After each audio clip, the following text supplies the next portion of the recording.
Alright guys, we're back. Matthew just won the first game and $500. And Alex, you gotta win this next round if you want to continue your championship. And the next question goes to you, Alex. Our man on the street went to the Capitol building in Washington, D.C., where he stood outside a door which was clearly labeled push. Of the first 100 people to walk through the door, how many pulled instead of push? Well, hey, it's quite confusing to pull instead of push, because that is so funny when they do that. Yeah. But no, I think that's gonna have to be a low number. I'm gonna say about 27 of them. 27 people out of 100 decided to pull the door open instead of push. What do you think, Matthew? Higher or lower than 27? Well, you know what they say, push a door that's meant to be pulled and it'll never open, or pull a door that's meant to be pushed and it'll never open as well. That's right. I'm gonna ask. I think that a lot of people are not gonna not notice that the sign said push or pull, and if they notice that the sign said push, they probably would have abided by it. And I think it's gonna be I think it's gonna be lower. Lower than 27. Okay, let's check it out. The actual number of people who walked through the door and pulled the door instead of pushed it is 37. It is not lower, it is higher. So it goes to Alex. And here's your card, Alex. A 9. Oh, I do not like that 9. Change it, please. Alright, when you win the question, you can change the card. The 9 becomes a king. That's good. Lower. Lower than the king. A 9. I'm going to freeze right there. Freezing on the 9, keeping Matthew away from his cards. And control goes to Matthew. Here you go. We asked 100 men, do you have the same first name as your father? How many said yes? Well, knowing that some people do have the same first names. One of my dad's brothers happens to have a son whose first name is the same as him. Mm-hmm. First name is his brother. And I happen to know that I actually have happened to hear of a couple of people who actually have the same name, only they're separated by senior and junior. Right. But to have the same name would have to be a pretty big coincidence. But if you want to, but I think that's personally their choice. But anyways, I'm going to say 21. 21 out of 100 men who have the same first name as their father. And me, I have the same first name as my father, too. Alright. Alex, higher or lower than 21? Well, my dad's first name happens to be the same as my middle name. Okay. Yeah, so, I think it'll just have to be a little bit higher. A little higher than 21. This question's kind of interesting, y'all. Let's check it out. The actual number of men who has the same first name as their father is... It is 10. It is not higher, it is lower, so Matthew plays the cards. And here's your card, Matthew. It's a 4.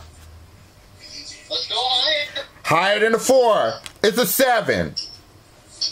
Freeze. Freezing on a 7, keeping Alex away from his cards.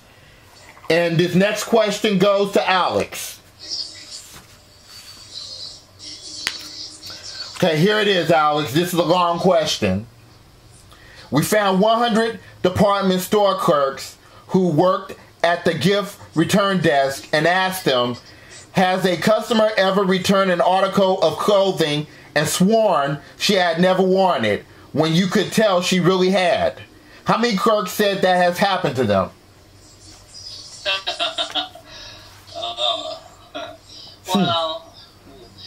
Well, I know some of them get really upset and they return articles of clothing if they're ripped and all. But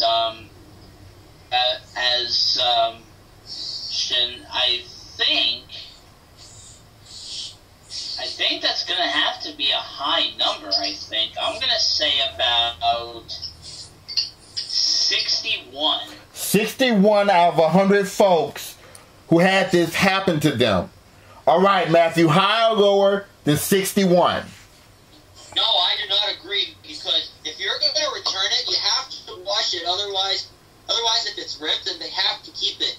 Mm-hmm. I think that's going to be lower. Interesting analogy. Let's see what happens. The actual number of clerks that said that has happened to them has a customer returned an article of clothing and sworn they had never worn it is. It is 91.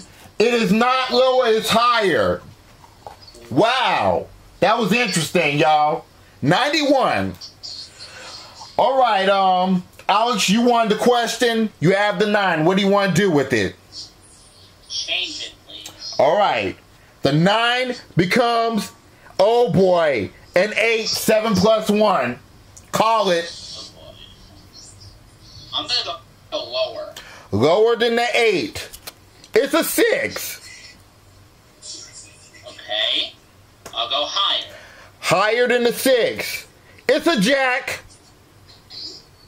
Lower. For the first game. Lower than the jack. Oh no, it's an ace. You lose all your cards. Except for the second one. And control goes to Matthew. You have to play off the 7. Well, I guess I have no choice but to go higher. Higher than the 7. Oh no, it's a 5. So let me reset the cards, and we got a sudden death question. And as you guys know, somebody have to win on this play of the cards here. Once I get these cards resetted, we're going to start on the sudden death question. And the question goes to Matthew. Okay. And here it is. We surveyed 100 people who work, and we asked them, have you ever deliberately stayed late at work just to impress your boss? How many people admit they've done that? Would you repeat the question, please? Sure. We surveyed 100 people who work, and we asked them, have you ever deliberately stayed late at work just to impress your boss? How many people admit they've done that? Okay. The wonders of being a workaholic. Yeah. To impress the boss. I don't think a lot of people are going to do that unless it's totally legitimate. Yeah. But to impress the boss, no, that is not. Trust me, people, that is not going to work. I'm going to have, but say how many of them said that they did do that? How many people admit that they have done that? Yeah, deliberately stayed late at work just to impress their boss. Okay, well, here's the thing. If you're going to stay late, it has to be for a legitimate reason, and impressing your boss is not a legitimate reason. I'm going to have to say, oh boy, I have a feeling that a lot of people are probably going to attempt to do that. So I'm going to say 77. 77 out of 100 people say that they stayed late deliberately to impress their boss. Higher or lower than 77, Alex? I think that's going to have to be a little bit lower. A little lower than 77. Let's check it out. The actual number of people who deliberately stayed late at work just to impress their boss is... It is 41. It is lower. Now, Alex, you have a decision to make. You have the 8, but you can change the 8. If you choose to play and play this card and change this card, you have to turn over 3 cards. Make 1 mistake, and Matthew is the new champion. However, Matthew got a 7. He has to play the 7, and he has to turn over 3 cards. If he makes a mistake, we got a tied game. What do you want to do? Well, it worked. Well, it worked for me the last time. I'm gonna pass. All right, Matthew, call on the 7. I guess I'll try higher. Higher than the 7. It's a joker. You got a joker, so that's $1,000 if you win the match. And we're going to replace that joker with a new card. You going with the same option, Matthew? Yes, I am. What did you say again? It was lower, you said, or high? Higher. Higher than the 7. Oh no, it's a 6, and Alex, you tied the game. All right, guys, we're going to take a break, and when we come back, we're going to do a sudden death 3-card showdown. Stay tuned.